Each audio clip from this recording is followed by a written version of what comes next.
L'ancien président John Dramani Mahama a été réélu à la tête du Ghana, selon les résultats préliminaires validés par les autorités.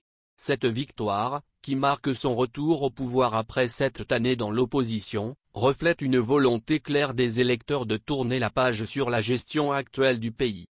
Mahamudu Bawumia, vice-président sortant et candidat du nouveau parti patriotique, NPP, a salué avec dignité le choix des électeurs.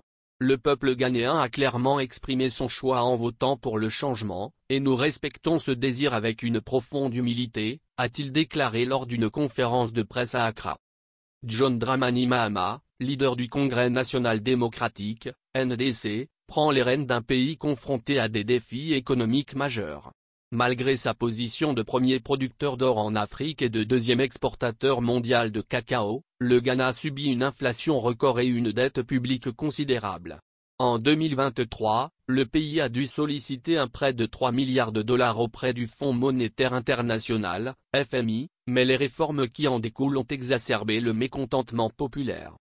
Pendant sa campagne, Mahama a promis de mettre en œuvre des politiques inclusives pour relancer la croissance économique et moderniser les infrastructures. Sa victoire symbolise non seulement un retour au pouvoir pour le NDC, mais aussi une opportunité de revitaliser le Ghana tout en consolidant ses acquis démocratiques. Le défi reste immense pour le nouveau président, dont la mission sera de rétablir la confiance des citoyens dans les institutions tout en posant les bases d'une croissance durable. Les prochaines semaines permettront de déterminer les priorités de son mandat et d'observer les premières mesures qu'il prendra pour honorer ses engagements de campagne.